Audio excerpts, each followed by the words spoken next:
Hello, lovely friend. I am Dr. Mary Barson. And I'm Dr. Lucy Burns. And this is the Real Health and Weight Loss Podcast.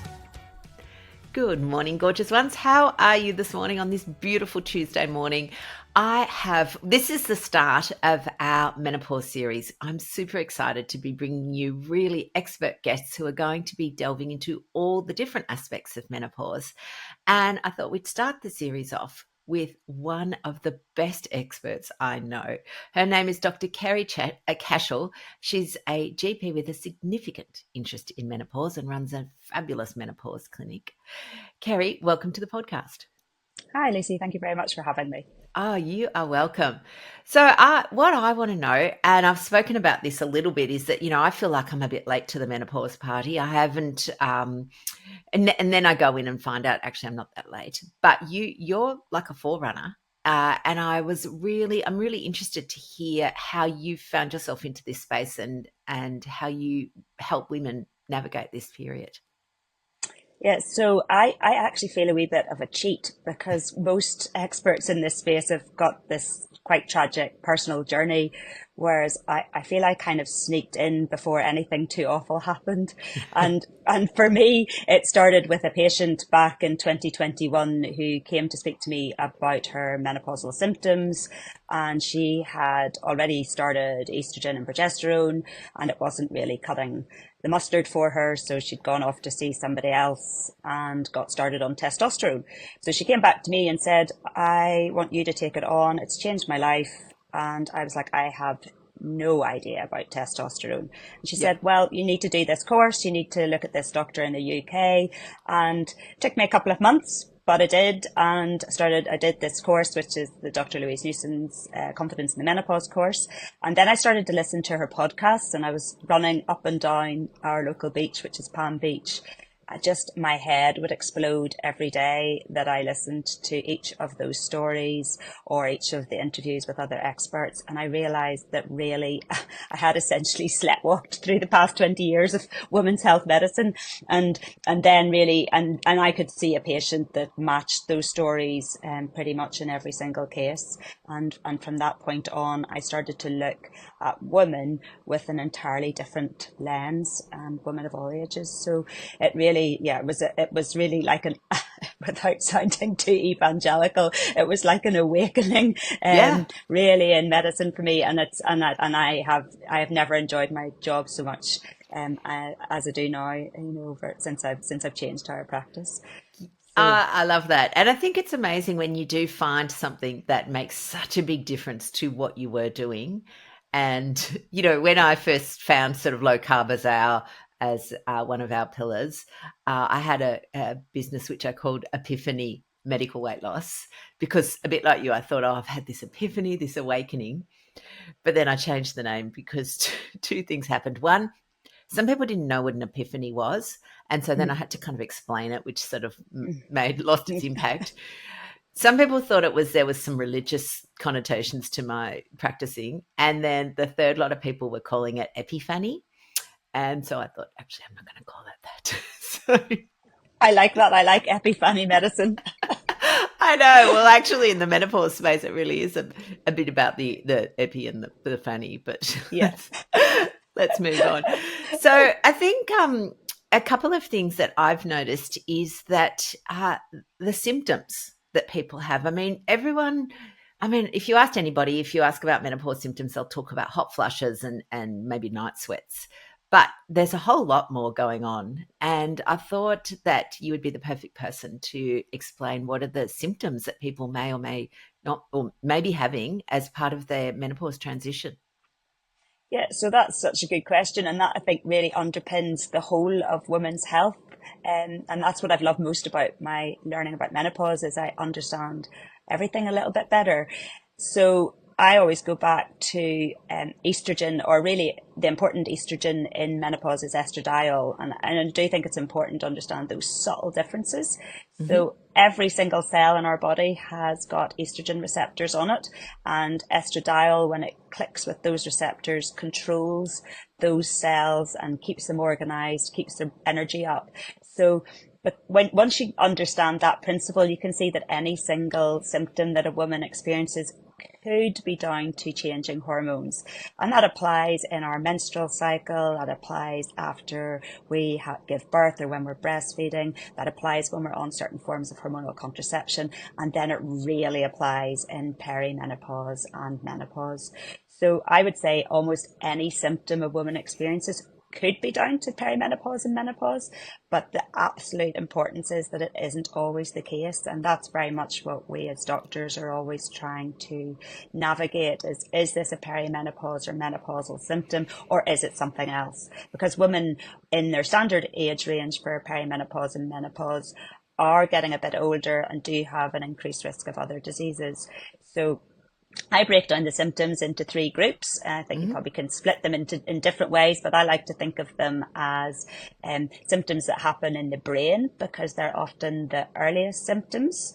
And I think they precede a lot of the classical changes that most doctors and most women have heard of, which would be your periods changing, or the hot sweats, or the hot flushes and the night sweats. So the brain symptoms, I think, are the ones that really cripple women and make them reduce their hours and make it harder to manage life. And that would be things like anxiety, insomnia, change in brain function, difficulty with verbal fluency, finding words, and also even the temperature regulation thing does come from your brain. So those hot flushes and night sweats do have an origin in the brain. So I like to think of the brain symptoms because most of us really value our brains, and they tend to allow us to live our day to day. And then then I sort of go neck down, and then it's really anything. So common symptoms that women get in earlier stages of perimenopause would be palpitations. So you've had all these women that I've referred for multiple investigations, ECGs and heart monitors, and off to cardiologists and off for echocardiograms and such like. And then it was probably just perimenopause. And then gut symptoms, really, I look back at all the women who've been back and forward to gastroenterologists and had endoscopies for changes like reflux or constipation or diarrhea. Our bones really start to, be affected well before our last period, which I didn't appreciate at all. And we think that's even more to do with progesterone dropping before estrogen. And so really looking at bone density as soon as a woman is in menopause. But women often get joint pain. I have a good friend who's a physiotherapist, and she was seeing me with her really sore feet, and we both run Palm Beach, and she was sort of hobbling along trying to manage about 20 meters. I met her there the other day, and we ran the beach up and down twice together, both of us feeling delighted with our physical fitness. And I think the joint pain is a big thing, and women know that they need to exercise at this point in their life, to stay fit and healthy. But if you're so sore that you can barely get out of bed in the morning, then it's a wee bit rich for me to say, no, take yourself off to the gym, just work a bit harder. And I think that's certainly a symptom that people find really difficult. The other thing that people get is the sort of the effect of the nerves, in the rest of your body. So that tingling feet, or that creepy, crawly feeling on your skin, and just feeling like there's ants crawling.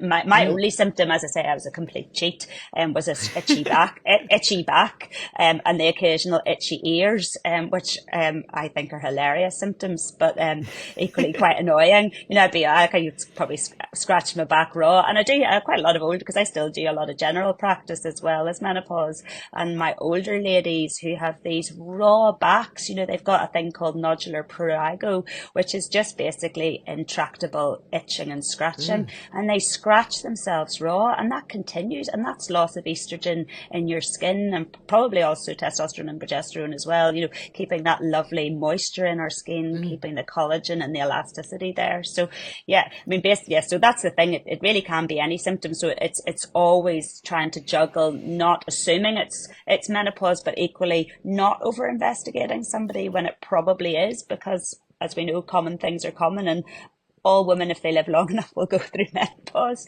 So, Yeah. and most of them won't have brain tumors, so Yeah.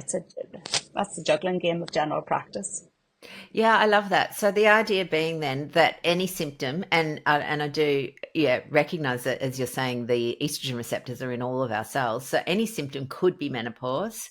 Obviously, we need to exclude serious conditions that, because we don't want to write everything off as being menopause. Correct. But if we've done that, and I think this is where women in the past have had difficulty, where somebody has perhaps investigated them and then said, oh, no, there's nothing wrong. Just, Yeah. you know. Yeah, I think that's huge because what's happening is really at a cellular level. So it's not necessarily translating into a full disease process. So, you've gone off and you say like, my memory's not as good as it was, or my joints joints are really sore and I'm in a lot of pain. And you go and see whatever specialist or just your GP, and they run your bloods and they go, your bloods are normal. So you're fine.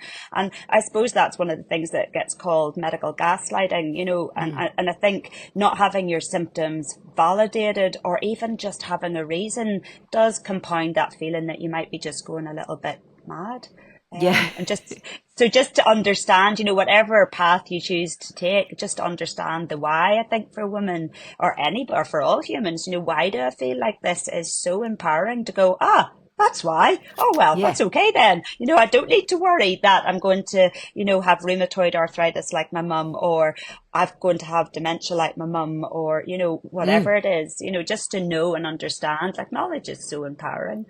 Yeah, absolutely. And I think the thing that a lot of people will say, oh, I went to the doctor and they told me it's just my hormones, and feel like they weren't heard. And whilst the premise may be correct that it is hormonal fluctuation, it's really explaining to people what that actually means and then what their options are, rather than them leaving going, oh, well, I feel like I've got no solution because it's just my hormones. Yeah. And I think that goes back, I often start off when I'm doing talks saying, well, what is a hormone? So like, cause it's really, they've been kind of demonized. We've got lots of hormones, and hormones are how our bodies work. If we had no hormones, we'd just be like, I don't know, I'd be just a blubbering pile of jelly on the floor, so nobody disses serotonin and dopamine and melatonin and thyroxine and insulin and leptin and ghrelin, so why do we demonize our sex hormones? I reckon they're the boss babe hormones. They're up there going, yeah, like they're the chief executive suite, Yeah. So the sex hormones, and obviously, we're designed to reproduce, so it makes sense that the hormones that are involved in reproduction do have a very strong role to play in human physiology. And you can see that in men. Men are able to reproduce usually until they die, and they have that lovely testosterone that, although it declines decade on decade, it's hanging about really pretty much till the end. And it was really noticeable. I used to do the park run before my hamstring got a wee bit fragile, and I was the oldest woman doing the park run. I think there might have been one other woman a bit older than me, and that was at 47. But there was men in their 60s firing past. I was like, where are all the older women? We're not lazy, so why are we not here and present? And you just, without the hormones, you just can't maintain that physical fitness. It's just nature, so I'm not up for that. I want to be doing my park run at 65 or 70. Yeah, 85. Why not? 85, bring it on. Bring it on. Absolutely. So one of the other things that I think comes up a lot is when people have blood tests, and they will have the blood test and then they'll come away with the impression that, oh, well, my hormones are all fine, so it's not my hormones. Or, oh, yeah, I've had my hormones done and I'm through it, so, I'm finished, so it's not my hormones. So what are your thoughts on blood tests, and when do you order them, and what do you reckon is the process that women should be looking for with this? So again, it's like a hormone's just a messenger. And my second key point is blood tests don't diagnose perimenopause. So in perimenopause, as you obviously know, our hormones are up and down and all over the place, spiking. Estrogen will spike high and trough really low. Progesterone probably is running generally a bit lower than it was. But because they're different day to day and hour to hour, snapshot blood tests don't tell us a huge amount. And, there are some testing protocols there that are quite expensive and complicated, and there's not a huge amount of evidence that they make a huge difference to what we do. You know, hopefully in the future we will have ways of, you know, maybe diagnosing perimenopause, but we don't have it at the minute. So blood tests do not diagnose perimenopause when the ovaries are producing eggs, you know, occasionally on eggs of less, maybe a poorer quality, but occasionally the eggs will be great quality and your estrogen will be super great again. So the blood tests that we do, as I said earlier, are to just make sure those symptoms of perimenopause or menopause are not down to something else. So we're checking, you know, that your iron isn't low because of heavy periods, or that you're not hiding something sneaky in your gut. We're checking your thyroid. We're checking, I would tend to do a metabolic screen at this stage to see where your sugar control is and your cholesterol and your liver function. And, you know, maybe and checking that you're not anemic. And so I do often check testosterone because I'm a big advocate for test checking and seeing if testosterone has a role to play. So I will tend to check a testosterone level, but estrogen levels and progesterone levels, in my experience, don't have a huge role, except when you're trying to see if if drugs are being absorbed. So those are the blood. We're really using blood tests and other investigations to rule out the not perimenopause. And then in postmenopausal women, you will see a change in blood tests. So when there's been consistent failure of ovulation, so the periods have stopped for a while and the ovaries really have become senescent, which is not a word I like, but kind of No, it's fancy. Retired. Yes. So, yeah, they're well, the healthy postmenopausal ovary, I think, should still trickle out some testosterone, but it can't make it into estrogen anymore. So they're still doing a wee job, because we know women who have their ovaries removed do tend to suffer worse health consequences, even if it's done at a normal age of menopause. So yeah, so bloods after menopause again are to check for the other, and certainly to keep an eye on things like cardiovascular risk factors. But also we can see they do confirm that you're menopausal, but it's not usually recommended, because if a woman is over the age of 45 and her periods have stopped, then she's in very much in the normal age range of menopause. But the problem is our guidelines confuse doctors. So they say that women under the age of 45 should have blood tests to confirm menopause. And we've missed, therefore, the nuance that women under 45 or under 40 or under 35 and so on, if they're in perimenopause, it doesn't matter what age they are, their bloods will still be normal. So that guideline, I think, has misled doctors a bit. So it's really important that we diagnose early menopause or primary ovarian insufficiency, which is women who go into menopause under the age of 45 or under the age of 40. But if they're in perimenopause, the blood test will still be normal. So for our listeners, to make it really clear, how do you diagnose perimenopause? Yeah, so it goes back to one of the best investigative tools that we have, which are the two big floppy things that sit on either side of our head. So just listening, that's the way I had brilliant GP training, and I really taught that, 90% of your diagnosis is just in the history taking. And history taking, can be a bit of a challenge for me because I do like to talk. So really, just sitting there, keeping your mouth shut and just let the person talk, and so many women will say, I think it might be my hormones, but if you just let them talk, you'll often see all these different symptoms. And yes, there's usually a lot of social factors in a woman's life when she's going into perimenopause that you could think, well, maybe you're just doing too much. But yeah, I think if you listen, you can hear the story, and I think that's something we need to go back to the basics and just sit there, shut up, and let the patient sort of lead, the consultation. Yeah, absolutely. And I know there's lots of checklists out there, and we've created one for our website too, again, that people can download and fill in and go, yep, I'd have this, I have this, I have this, oh, I don't have that, oh, I haven't got that, but I've got this, and this is a little bit, not much. And so I think if women can take this checklist to their doctors, and then they've got sort of a framework to work with and go, well, these are all the symptoms I'm experiencing. And I know that, each one individually, again, isn't necessarily diagnostic, but when you look at it as a whole, it becomes pretty clear what's going on.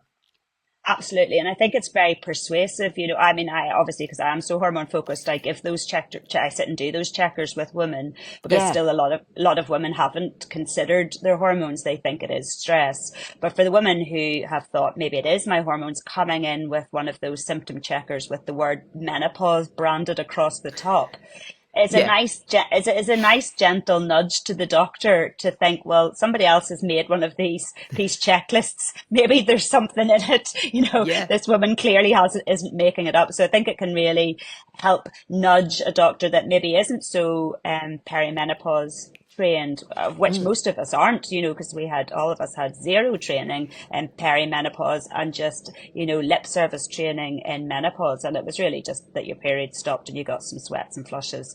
And none of us were taught anything really about the cycle. Well, I certainly wasn't taught about psychological symptoms of perimenopause or neurological symptoms, or indeed that every single cell in the body had estrogen receptors. And I think that was already well established knowledge back in the 90s, but it just seemed to exist in the shadows.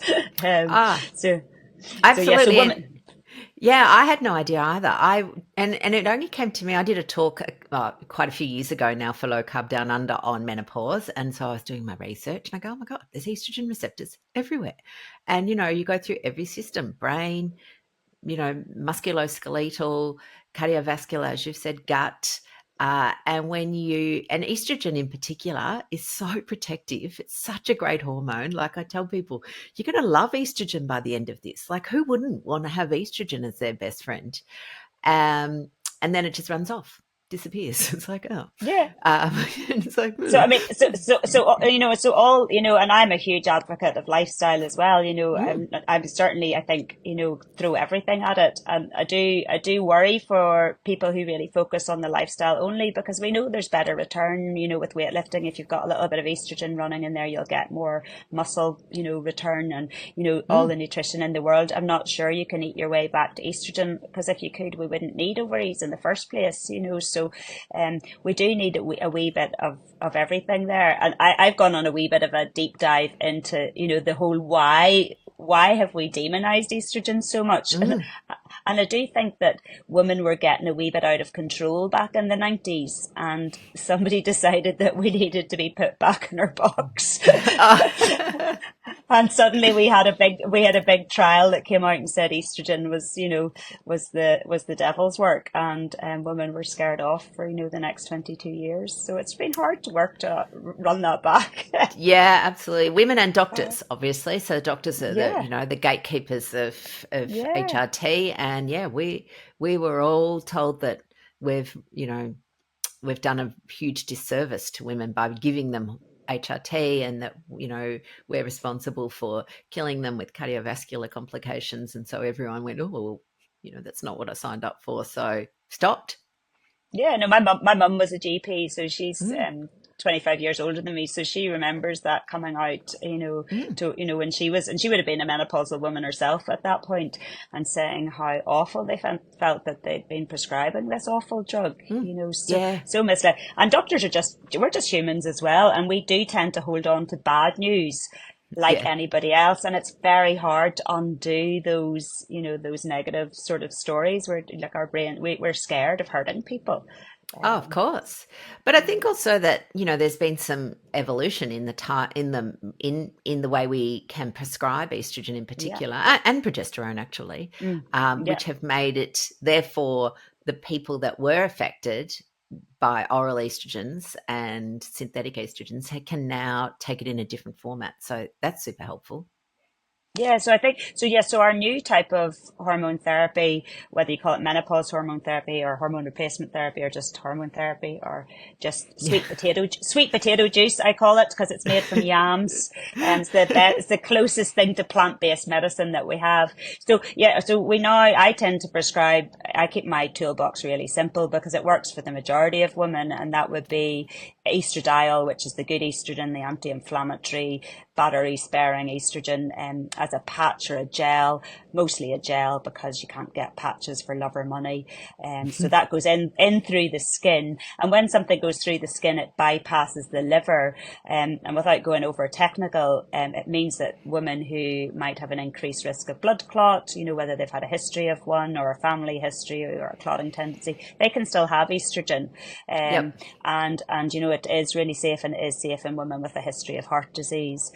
So that really makes the estrogen as safe as it can be by going through the skin. Although some women do have a real shocker, they don't absorb it, and that they can be difficult. So there is, because it's quite complicated how drugs get in through the skin. So we need a wee bit more work in that area. But the majority of women tolerate the gel or the patch pretty well. And yes, you're right. The big change was the change of the progestogen, and the progestogen has largely been there, really playing second fiddle to estrogen, and considered to only protect the lining of the womb for people who still have a womb at the time of menopause or perimenopause, because some people have had hysterectomies. But it actually does a lot more than just protect the womb. So natural progesterone is like nature's anti-anxiety and sedative drug. It works on the same receptors that Valium does, and it gives women beautiful normal sleep. Not all women, but, a good number of women. And they've done studies and they've shown that unlike Valium, you actually maintain your normal cycling of sleep. You get your dream stages and everything. And it's certainly, part of why women really love their hormones, because they sleep. And if you sleep, everything is better. Indeed. So progesterone we have to give it orally, though. You can't give it through the skin because you just don't get enough to get into the womb. Some women, who've had a hysterectomy don't want to have progesterone or don't need to have it. The estrogen does enough. But some women, even who've had a hysterectomy, can have progesterone to help their sleep. And you can have a Mirena, which also Mirena is a progestogen IUD, so it's a coil that sits inside the womb and has a very low dose of synthetic progestogen. So it's still very, very safe and doubles up by controlling the nightmare heavy periods that many women get in peri, and also works as a contraceptive if you're in a heterosexual relationship and your partner doesn't want to have a vasectomy, which is still my number one choice for contraception in perimenopause.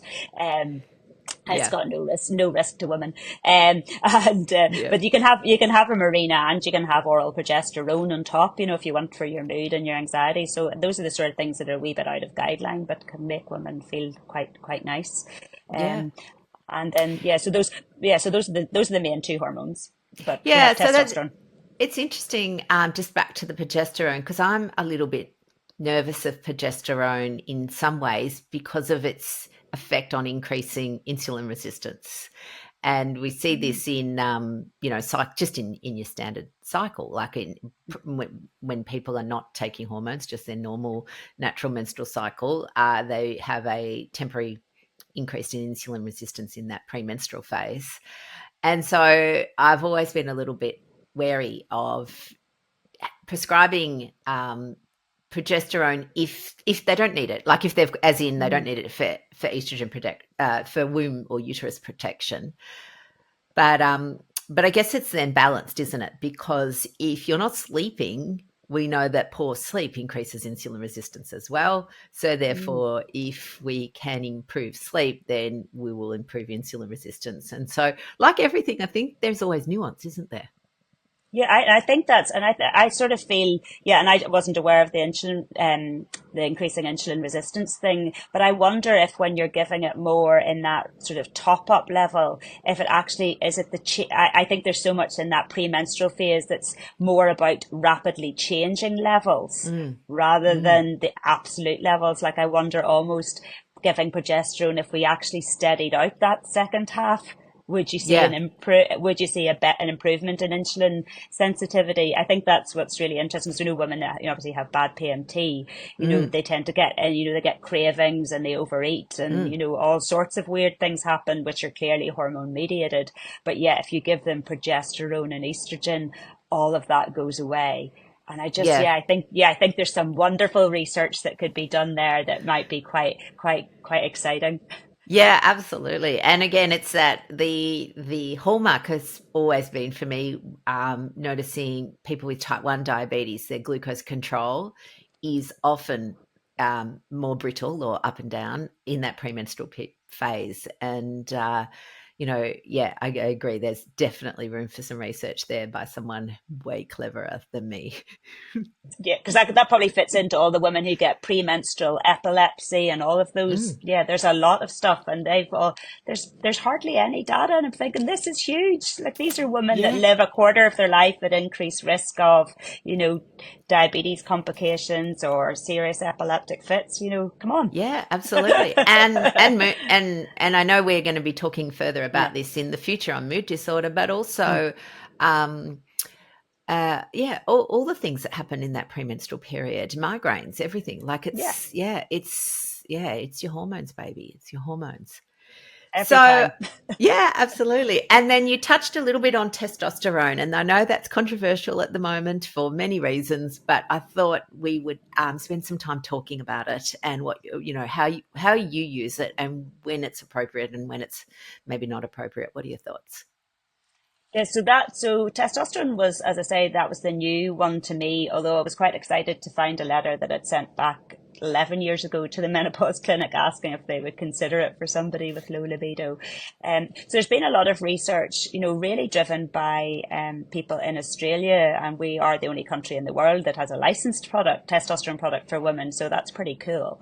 But it's only licensed for a hypoactive sexual desire disorder, which is a long way of saying reduced libido, for no other cause than just reduced libido, can't be caused by illness or drugs.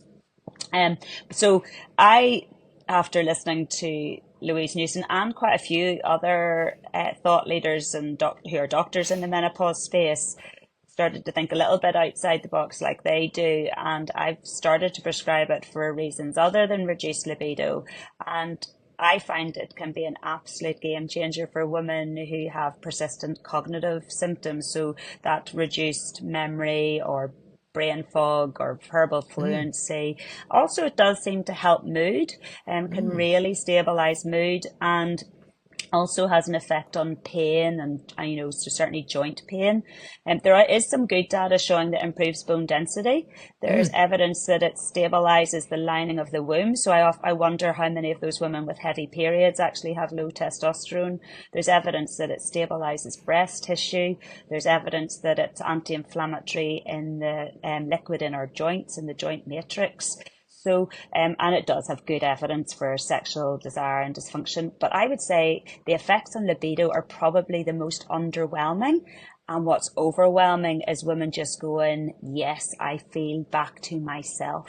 Not necessarily libido. I think sex drive in relationships, that is so complicated, and that does require a lot of work. You need to, it's hard in midlife, certainly when most women are in perimenopause and menopause, to prioritize sex because you're doing 7,000 other things, and women need hours of foreplay, whereas we expect, to get ready in 2 seconds, and if you think back to when you were a teenager or, in your early 20s, you shaved your legs at 4 o'clock and got your nails done, and had a wee dance around your bedroom. There was hours of sort of psychological foreplay going on. Time for that. So it's not just that we're older, it's just that we're so much busier. So testosterone, I really have seen it in some women, absolutely not all women. Some women do not notice any difference at all. And that is probably not hugely linked to their levels. So some women have undetectable testosterone, and that's partly because our assays are not good enough for women. So they're still very much based on testing for men. But where it works, it can be really great. It can be good for younger perimenopausal women, and I also use it in older postmenopausal women. So I do start HRT in women over the age of 60 and even older. And because when you start HRT a bit past menopause, it can trigger some vaginal bleeding, which might take a couple of months to settle. Those older women really don't like that. Some of them really don't like that. And testosterone can actually seem to work to do most of the symptoms, give them their sleep, give them a wee bit of extra energy. I've got women in their late 70s who are back at the gym lifting weights. That's what I want. I want these women to be able to move and, live their best lives. So testosterone has definitely got a much more effect than just reduce libido. And it definitely does not always work for libido. And it definitely does not work in everybody. And then, what are the concerns with it though? Because obviously there's, people worried about it. What are their worries?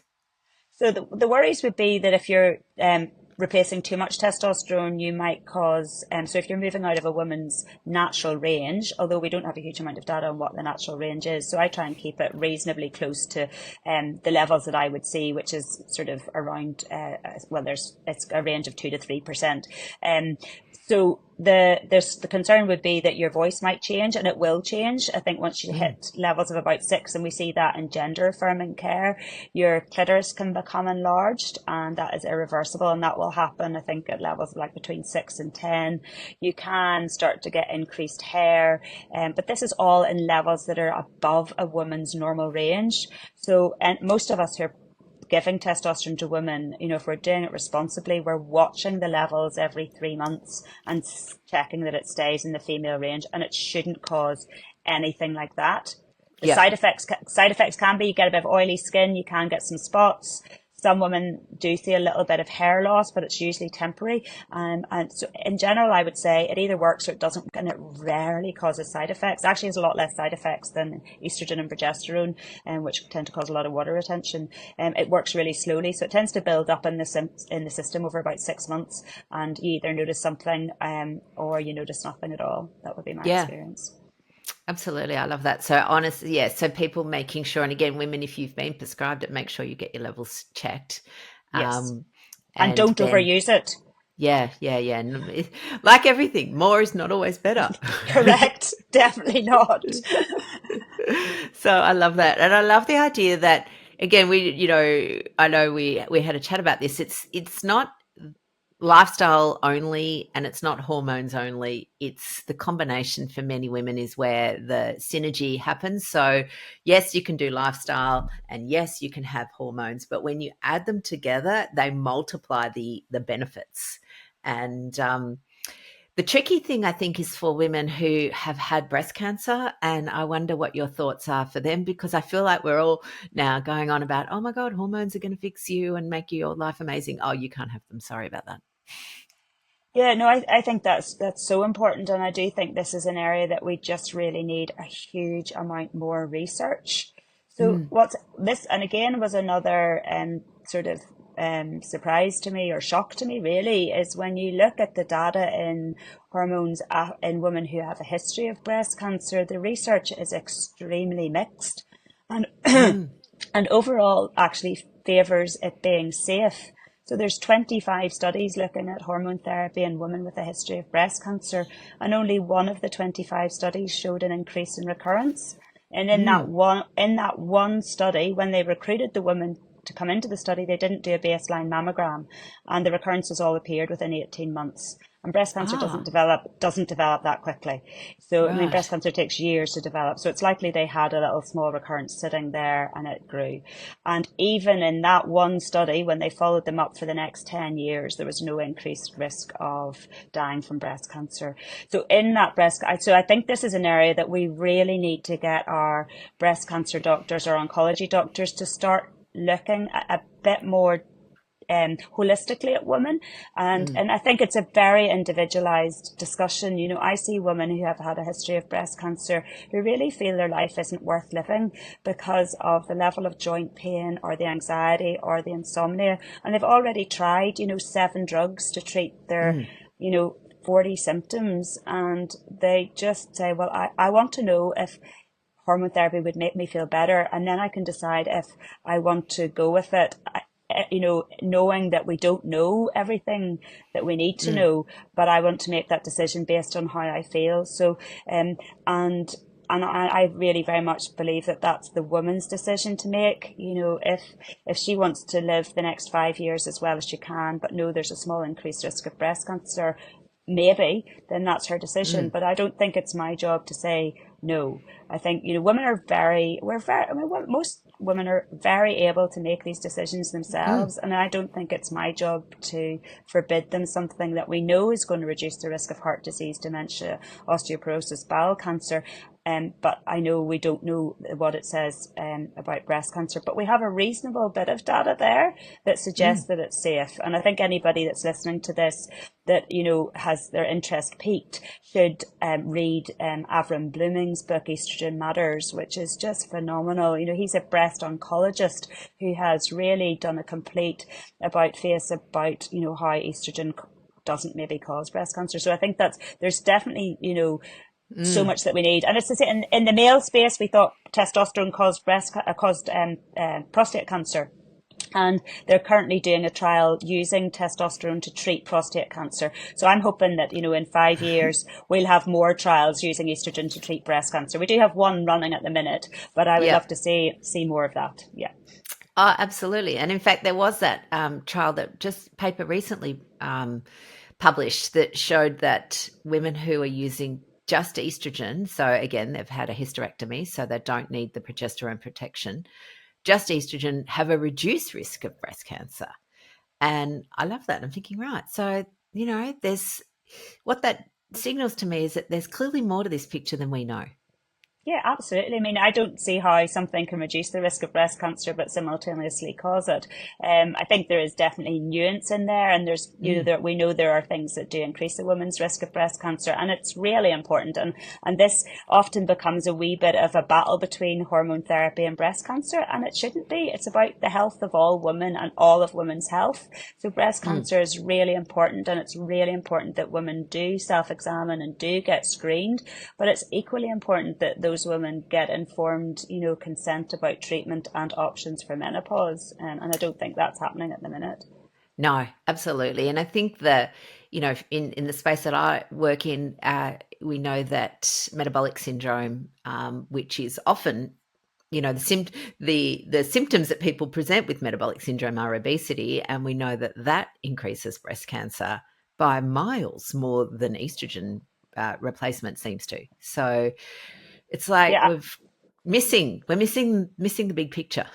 Yeah, I can't see, because a lot of women get terrible joint pain, especially on their treatment. I think, well, maybe if those women had a little bit less pain and a bit more energy and were at the gym and eating well and sleeping well, I kind of feel that there's, even if there is an increased risk of breast cancer, it's still going to be negated by all of those other benefits, but yeah, I can't see how estradiol, I think estrone, which is a more inflammatory estrogen, I can't see how estradiol controls our little cells and, turns off, bad cells, how it can cause cancer. It just doesn't make sense. It might make things grow that are already there. And I think that's why cancers do appear on HRT maybe more quickly, but I don't think it starts the cancers off. Yeah, so interesting. It's so interesting. Well, I'm just excited because I just think, watch this space, ladies, watch this space. There's more coming for us that, again, it gives us options. That's what we want, is choice options and, education so that people can make informed decisions. Absolutely. I think, it's really, we've been too much sort of in this, power dynamic that doesn't favor the individual. And I think, in medicine, it should be a partnership, a shared decision making, whereas yes, I can go off and interpret information, but if you're going to bring me stuff and say, what about this, doctor, I should be listening to you because it's your body, and and you are the expert about your body. I might know a bit more medicine, but you definitely know more about you than I do. Absolutely. I love that. So Ceri, if people want to follow you, connect with you, where do they find you? What's the best place? Yeah, so I currently live far too much of my life on social media these days. So I'm imaginatively named Dr. Ceri Cashell on Instagram, and I'm also Dr. Ceri Cashell on LinkedIn. But we are launching a menopause education platform for doctors, and hope to make it patient facing in the next few months so that women can get that knowledge there too. And that's healthyhormones.au. So that's exciting. It's very exciting.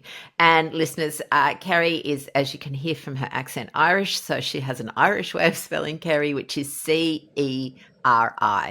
And before I had spoken to Ceri, I'm looking there going, is it Cherry? Is it Ceri? Well, how do we pronounce this? But it's just Ceri. So yeah, Dr. Ceri Cashell, Ceri.